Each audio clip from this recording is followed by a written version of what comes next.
Welcome, everyone, to our NCAA Social Series. I'm Andy Katz.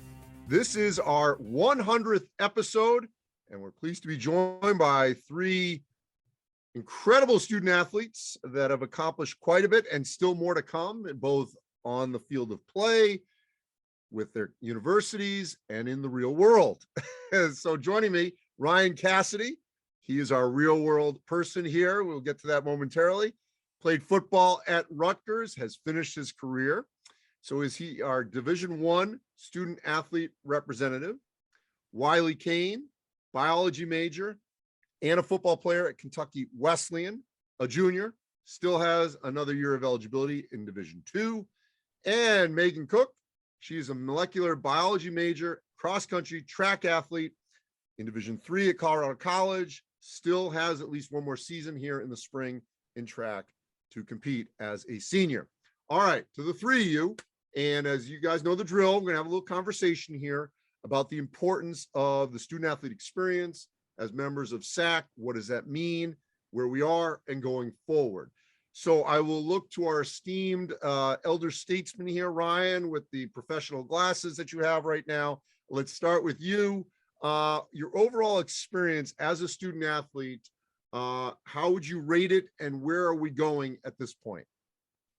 Andy, that's a great question. First off, just want to thank you for having me. And I think it's absolutely poetic that the 100th episode of the social series we have here is highlighted around student athletes and the experience and where we can contribute to our own experiences, not only now, but in the future, many, many years from now. So to answer your question, I was very fortunate that as a Jersey guy, I was able to go to my home state university, compete for Rutgers, play the greatest game in the world, played football in the Big Ten Conference, and I enjoyed every moment of it because every moment was filled with either one of two things. It was either growth or triumph and defeat. There's so many different things that you look to on the field and off the field and in the classroom. And I was so fortunate that even in moments of triumph and defeat, I was able to grow and I was able to take out some type of lesson. And I think that has got me, as I am now graduated, that has got me to a pretty good point in my life. And not only that, it would not have been anything if not for all the amazing relationships that I was able to form with not only my teammates, but other student athletes, with other students, with my athletics department, our administrators. Everybody contributes to each other's experiences. And, I was very, very fortunate to have a good one. And where are you now? I teased this. That's right. So currently I'm working for a technology consulting firm in South Jersey, staying home, got to stay close to the roots, but I am the real world advocate, as you mentioned earlier. All right, same question to Will and Megan. Let's go around the room first. You go, Wiley, excuse me. My experience at being a Division II student athlete has been everything that I could have possibly wanted and more. I think the big thing I will say that's amazing about being a Division II student athlete is the that life and the balance philosophy that Division II brings about so well. Is the fact that we have some high levels of competition. I mean, I know for a fact you're looking at guys in the NFL right now who have played D2. I know Ashton Doolin, who plays for the Indianapolis Colts, played in my conference. So that there's a high level of competition, but then also, it's been so easy to get so involved off of the field as well, because it really is something that is pushed in life. So I'm very involved off the field on campus, and I love being a part of my small college community. So I'm really thankful for my opportunity to play Division II football. And I don't know how to follow that up quite as well as these two put it so eloquently, but I have the privilege of competing at the Division III level. And as a cross country and track athlete, a lot of people think that those sports are very individual. But I can tell you that just from my Division III experience, as well as anyone who's a runner will tell you how much the team and the community that you're in actually really impacts the way you're able to compete and perform to your highest ability, whether you're injured and you need support there. But as a Division III athlete, it really has been a privilege to be able to find the way that we can work to have both of those. That really is what the Division III philosophy is all about. On my individual campus, I've been able to find support not only amongst my coaches and teammates, but also the athletic admins. It's been really exciting to have those experiences. So Ryan and Wiley, and then Megan, if you can on the back end of this. We got to put in perspective, obviously, because all of you have had an intriguing 4 years because it's been broken up, obviously, by COVID. So we have to put that on the side. We know that has not been normal. Obviously, 2020, last year was not, and we're sort of still now coming out of it. So with that on the side, we can't ignore it, but I want to start with you again, Ryan, on how much has changed from year 1 to now year 4 or 5, depending on how long you've been there and what, just that change aspect. I know COVID is in the middle of that, but tell me what has changed for the student athlete experience overall from year 1 to year 4 or 5. That's a fantastic question, Andy, because the change in experience and the change in the landscape of the association has been tremendous. There have been such drastic changes. I mean, you can start off with the gender equity review that is supposed to encompass what equity is supposed to mean for all sports, including Title IX and its policy, its legislation, and ensuring that all of the different intricacies of Title IX are carried out in every division, in every sport. So I think that that's a really good testament to how we are changing with the times. We're modernizing in the ways that, and the things that need to be modernized. And also with the Constitution, we have a completely new set of rules to abide by, and maybe not everything is completely new, but they are, once again, they're modernized to ensure that our programs and our teams at all divisions are able to function and operate at its highest capacity and its highest potential. So from year 1, when I began 5 years ago in 2017, I would say that the experience has gotten better. I would say that there's still a lot more work that needs to be done. And that is why the 3 of us are in the roles that we are with the Student-Athlete Advisory Committees at the national level, because as much as it is great to see that there is progress, there is always more progress to be made afterwards. And I think that the steps that we're taking right now are hopefully going to be sustainable in the future. So that student-athlete experience can continue to get better, and better. But I think that the 2 things to really highlight in terms of changes in the association have to be the gender equity review and the completely revamped Constitution.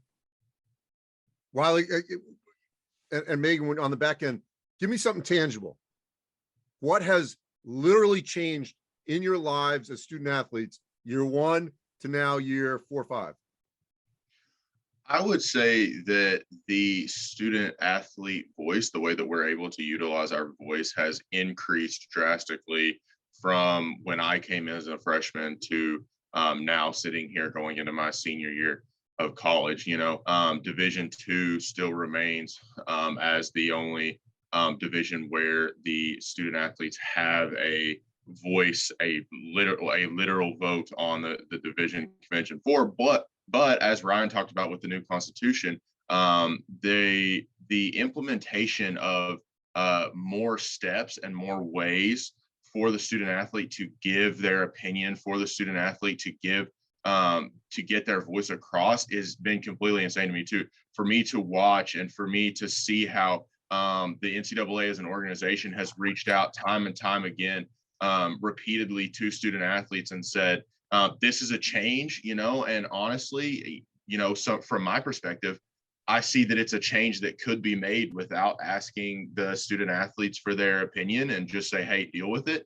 But instead, the NCAA has decided, no, that's not the road that we're going to take. We're going to reach out to the student athlete advisory committees. We're going to reach out to the conferences. We're going to reach out directly to student athletes on every single campus and say, what do you see? What is your opinion on this change? What do you think needs to be better? And I think that has led to some of those great changes, especially as to some of the changes that Ryan mentioned with the gender equity review that started off a lot with student athlete led. So it's tangible to me. And maybe this is just my matriculation into SAC and everything with that, but it's tangible to me to see the voice change, because in freshman year, I would not think that I would be as comfortable saying that the student athlete has as powerful of a say in the NCAA as they do right now. And I think that's an amazing thing that should be applauded.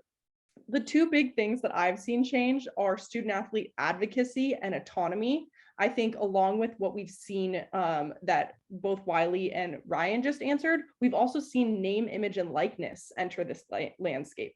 And I think when we think about the opportunities that their own autonomy in these spaces, so that way they are able to benefit from their experiences in a way that makes them more financially secure. And so I think that really the themes that we're seeing are just that student athletes within groups of themselves are really acknowledging the fact that we have a voice that matters and can actually make changes, not only for our own experiences, but for future experiences. And so I think, again, we're really echoing things here, but at the end of the day, the student athlete voice is being taken more seriously, and it's being taken more seriously among student athletes as well. We're looking to each other for advice, and we're working together across the association to make sure that the changes we're making are really for all student athletes to benefit from, and we're changing the culture of sports by doing this. Because as I said on our last social series where I was on, the athletes of today are the coaches of tomorrow. So the changes we make within the association today are going to have a trickle-down effect for future generations of athletes. Great point, because the future coaches, I think, will definitely, and who knows what it'll look like 10 years, 20 years from now, will embrace more of the NIL world and the transfer world and all those things than maybe even today, even though it's come a long way in the last couple of months. Wiley, I want you to answer this if you can, please. So even at the NCAA tournament, when I was in Portland, we had the Indiana cheerleader getting the ball, and then she has a T-shirt after it, and that's celebrated, and that's great. And there was this whole narrative initially that it's going to ruin things, and only the football men's basketball players are going to benefit, and that's clearly not been the case. What's your reaction to how it has gone across all divisions, all sports, where, depending upon what happens, people can benefit? I've loved it. And, being a football player, we would be mentioned as part of the problem for NIL, right? They're like, oh, it's just going to be the Oklahoma Sooners quarterback, Spencer Rattler, when he signed the deal with Wiley Cain, and it's just going to be something like that, right? But it's been amazing to see how people not only are making money for themselves, but are also making a difference in the lives of others. I know I saw, I throw Oklahoma out there again, but it's because I remember that's a specific example in that Red River rivalry. Texas is O-line. They signed an NIL deal that was completely charity based, and it's going to be, they're going to raise money for a charity, right? I've seen people in my own life. I've seen student athletes around here at the Division II level who are not football players sign NIL deals that half of their proceeds go to charity. I've seen people reach out and bring family members across the ocean. I know I'm a big University of Kentucky men's basketball fan behind KWC, obviously, but I saw Oscar Sheboy was able to bring his mom to watch a game, and he'd never been able to do that before. And that's just one example, and that's easy to see because it's on Twitter every day, and it's because it's on a feed that I see. But that's just one example of the so many different ways that student athletes are using their NIL for good. They're using it to impact their communities. They're using it to make change. And this should have been something that everyone realized was going to happen in the first place, because you look over history, you look at significant changes that have been made throughout history, not only in the athletics landscape, but in just the landscape of our country. And you look at students leading the charge. You look at people who are in the ages of 19 to 24 who have grown up in a different time than those who are a little older, who are more acclimatized to that time, and say, you know what, it is time to make change in our world for good, and we are the ones who know how to do it.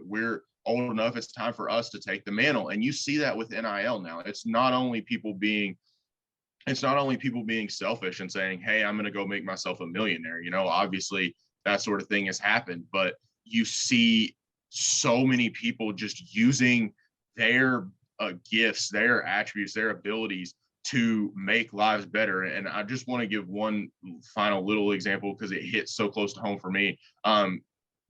Western Kentucky was absolutely devastated with tornadoes a couple of months ago. And, you know, I've been out there, I've seen personally just the damage and everything that has happened. And one thing that struck me as really cool, Will Levis, University of Kentucky starting quarterback, he wore a pair of game cleats during the Citrus Bowl against Iowa that had the names of every single person who died in the Western Kentucky tornadoes. And then afterward, he auctioned it off, and every single dollar from the proceeds go to disaster relief. So you'll never be able to convince me that NIL is just a bunch of selfish college athletes who want to make money for themselves and want to make themselves. Well, and the other thing I'll tell you, you know, Chris Vogt, who's from Mayfield, Kentucky, plays for Wisconsin, and there was a lot of attention drawn to when he went back to Mayfield, Kentucky to help, you know, with the community. They raised money, there was GoFundMe and all that kind of stuff that I think was, you know, important, that showed how a student athlete can use their platform for good to help the community. Ryan, what do you see? You have a little different perspective because now you're out. What do you see are the tangible things that have changed that we will see going forward in the next year with this new Constitution? With the Constitution, I think that there's a lot of different elements to it that are going to be implemented at the campus level. Because, Andy, when you think about the association, I think almost of a tree. You know, you think that the base of the tree and the stump almost is really where all the foundation is. That's our membership schools, Division 1, 2, and 3. That is every single school that creates that foundation, that strong foundation of those roots. And as you go higher and higher on that tree, you have branches. And I'd like to think that as you get higher in the tree, you get to the conference level. As you get to the penultimate point of the tree, that is the national level. And you have the branches of committees and of different organizations within the association that are able to create rules and modernize rules, and had a lot of say in the Constitution configuration process. But to answer your question as to what is going to change tangibly, I think that something that's very important, Article 6B includes student athletes being comprised a majority of committees that have athletics department representation. So I think that that's a big piece that we have been preaching for so long: student athlete voice, student athlete voice, student athlete voice. But where are you going to see that change? And I think that having that implemented into the Constitution is something that not only reflects the association's priority of amplifying the student athlete voice, but it's no longer just about having a seat at the table. It's no longer just about being a number and saying, check that box off with student athletes in the group. I think a word that Megan brought up is perfectly encompassing of what we try to do in SAC and what every student athlete should try to do, and that's advocacy. We don't want to just be people who advise things anymore. We want to be educated advocates. We want to be fully informed and ensure that all of the seats that we do have tables at, we are contributing. We are contributing a lot of valuable expertise and valuable experiences that can create momentum and navigate different discussions that are going to sculpt how athletics departments operate on that ground level, at all those roots and all those bases of membership schools within divisions 1, 2, and 3. So I think that constitutionally, implementation wise, that I think student athlete voice is going to be amplified in a lot of different ways. And we're going to see that happen, obviously in this August and for many years to come. You know, Megan, I'm not worried about D1 having a voice for student athletes. There's so much attention to that. We're now seeing that subgroup of like the separation, and 2 and 3 is sort of, you know, obviously going to focus in D1, but in the Division 3 level, for better or for worse, there's very much about, you know, the athletics are part of the university, and this is what we're going to do, and this is how we're going to do it. How do we ensure that Division III athletes have that voice? Because those campuses clearly are not financially driven by television contracts, bowls, the men's basketball NCAA tournament, and all the money that comes from that. It's much more at the ground level. How do the student athletes at D3 ensure they've got that voice? I think really when we think about it, it actually comes down to the character of student athletes that sort themselves into Division III, because we are not scholarship based. And I know that not every athlete in Division I and II is scholarship based, but because no Division III student athletes are scholarship based, the type of athletes you get in our programs are the ones that are there because they love the sport. And when you love something as much as Division III athletes love to compete, they are going to be willing to fight for it. Something that has been truly astonishing to me as I've had the privilege to represent D3 athletes over the last year has just been the way that these student athletes want to be better, not only within competition, but they actually want the entire institution to be better. And so when you look at Division III athletes, they aren't just members of the teams that they're on. They are within various leadership groups on their campuses. They know their presidents because they're involved across the campus. And for me personally, I can only truly speak for my own experience on the Colorado College campus. I can say without a doubt that Division III student athletes care more than almost any other student I've ever met about making their institutions a better place, and they're an integral part of their campus community. So while we might be concerned that Division III student athletes aren't being heard, let me tell you, I sleep easy at night because I know that Division III athletes will make sure they're heard, because we care enough to make sure we have a seat at the table, and we will fight until we actually have that seat. And like Ryan was saying, we're not only being heard, but we're actually being listened to, and we see it through until the changes are implemented. All right, Ryan and Wiley, last words here. Tell me what college athletics, big broad question here, but you got to give me a good answer here. What is it going to look like for the student athlete? Wiley, then Ryan, go ahead. Give me, 2 to 5 year range. What are we looking at? What's it going to look like? In 2 to 5 years, I think the landscape of college athletics is going to be almost unrecognizable from what it is now, because I think that there will be a couple of big deals. So NIL is going to be a lot more integral of a part on campus. I think there are going to be a lot more education and like classes and things focused on just purely NIL. Like, how do you maximize your potential marketing yourself? How do you maximize your potential to give back to the community in that way? How do you maximize all of these opportunities that are out there? How do we create an interconnected campus and community environment through name, image, and likeness deals? So that's one big deal I know for Division II is the campus and community connectedness. Is how do we use NIL not only to get money flowing into like the students and the schools and the community, but also to connect the dealerships in the community in these small towns where Division II schools are to the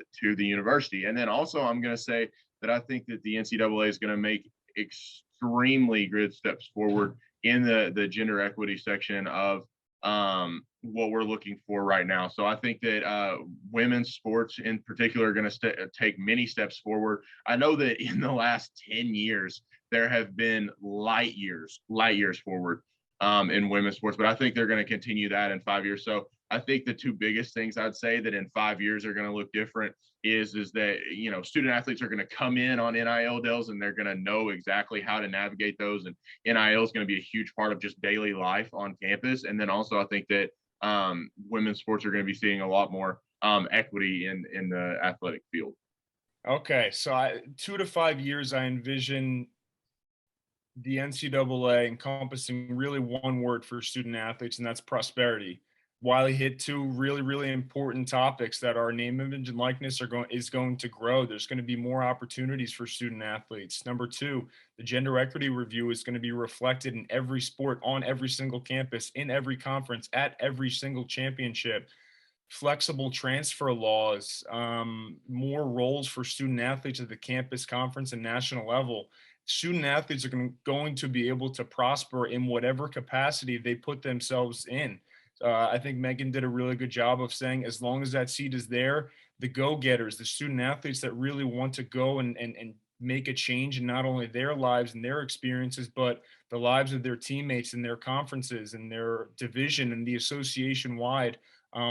These experiences are going to be what the student athletes make of it. And those prosperous opportunities are going to be there for the taking. Well, I'll tell you, the future is bright, no question, with the contributions from the three of you and many others that are involved, not just in SAC, but obviously they're advocating as student athletes. Ryan Cassidy, Wiley Cain, and Megan Koch, I appreciate your time. Megan's a returnee to our social series here on our 100th episode. Hopefully we will hear from all of you again. Appreciate all of you and all the hard work that you're going and doing on this topic and many others. As always, you can go to ncaa.org/social series, where all our social series are archived. Thanks for watching, everyone.